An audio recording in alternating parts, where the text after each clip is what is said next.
With through dovetails, the pins fit in the pin sockets, and joints almost always end with a half pin at each edge.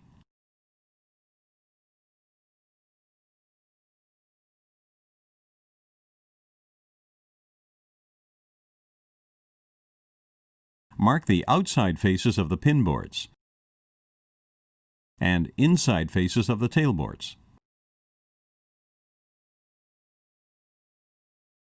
Use the included Leigh E7 elliptical guide bush or any standard 7/16 outside diameter template guide.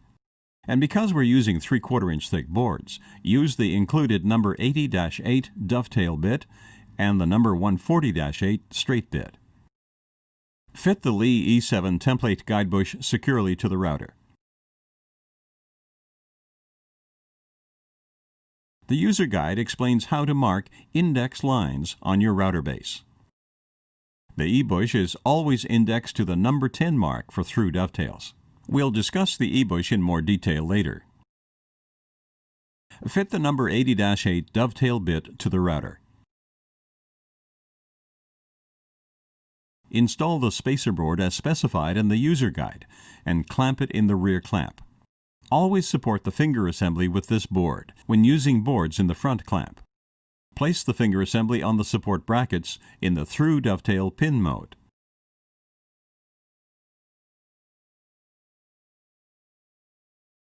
And make sure the finger assembly is flat on the spacer board. For initial adjustment, set the scale to the half-inch setting. Now clamp one of the tail boards in the left side of the front clamp, against the side stop, with the top edge flush under and touching the guide fingers, and the inside face away from the jig body. Loosen the support bracket knobs, and raise the finger assembly about 1/8 inch above the spacer board. This allows easy and accurate guide finger adjustment. Because it's easier to visualize the finished joint pattern, the guide finger layout is always done in the TD pin mode.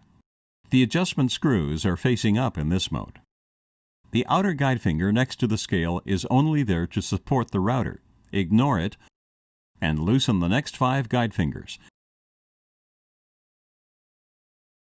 and slide them over the top of the workpiece. Lock the left guide finger with its center line about 1/8 inch in from the left edge of the board. Leave 3 guide fingers loose, and lock the right guide finger about 1/8 inch in from the right edge. Simply judge this distance by eye.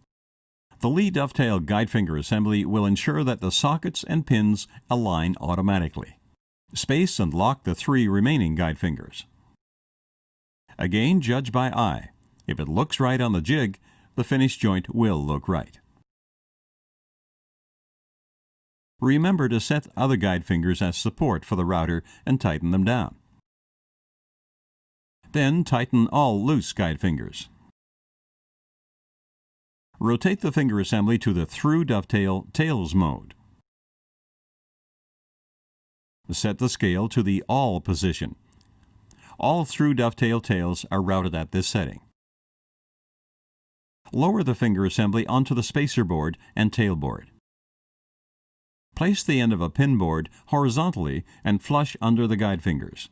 Now mark a thin pencil line partly across the tail board. Place the router on the finger assembly and adjust the router until the tip of the bit is level with the center of the pencil line. Now route out the pin sockets, leaving the tails.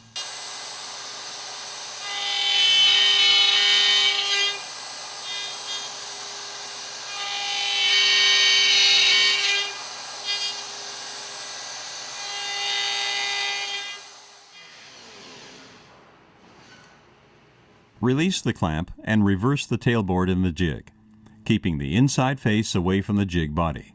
Never flip the board end over end.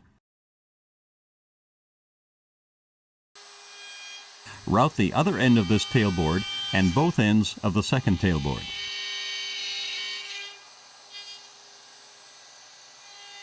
Now rotate the finger assembly to TD pins mode.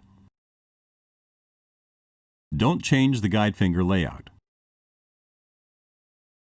The fit of the finished joint is adjusted in the through dovetail pins mode. The farther out towards the operator the finger assembly is set, the larger the pins will be. The farther in towards the jig the assembly is set, the smaller the pins will be.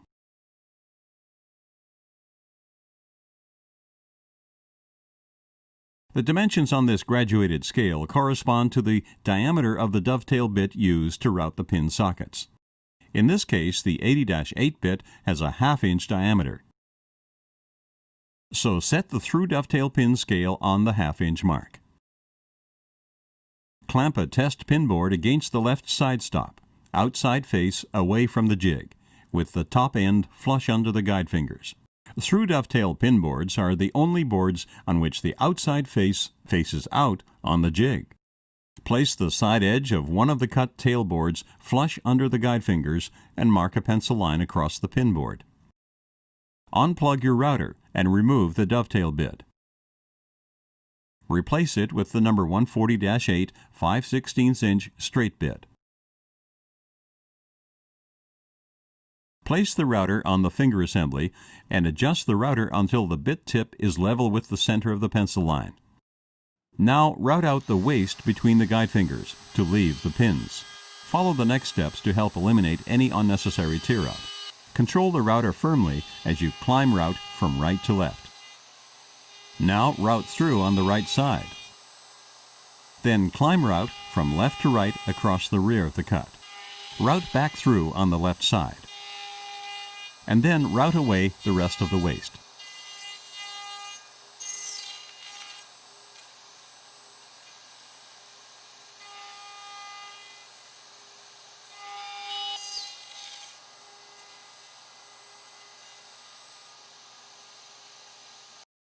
Remove the pin board and test for fit.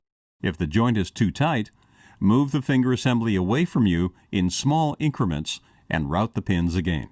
The scale icon indicates the direction of movement to make the joint looser. A quarter division is just over 1/1000th of an inch on the glue line. A half division equals 2½ thousandths. And a full division equals 5/1000ths of an inch on the glue line. Replace the test piece and align it against the side stop. Then route the sides of the pins again.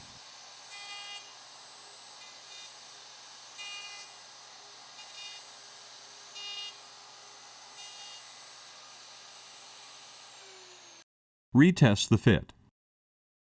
You can repeat this procedure, taking off a bit more each time until the fit is perfect.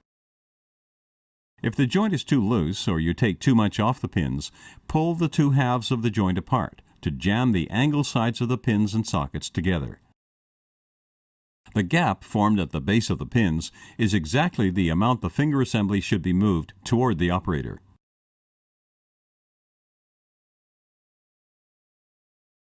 When the correct fit is achieved, mark the TD pin scale setting on the quick reference instructions. The next time you use this bit combination, you won't have to redo this trial and error testing. Now that the fit is established, you can confidently route all 4 ends of the pin boards, keeping the outside face out each time.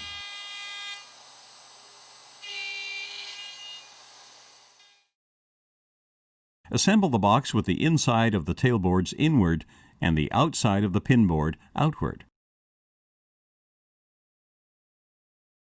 Any pin end will fit any tail end.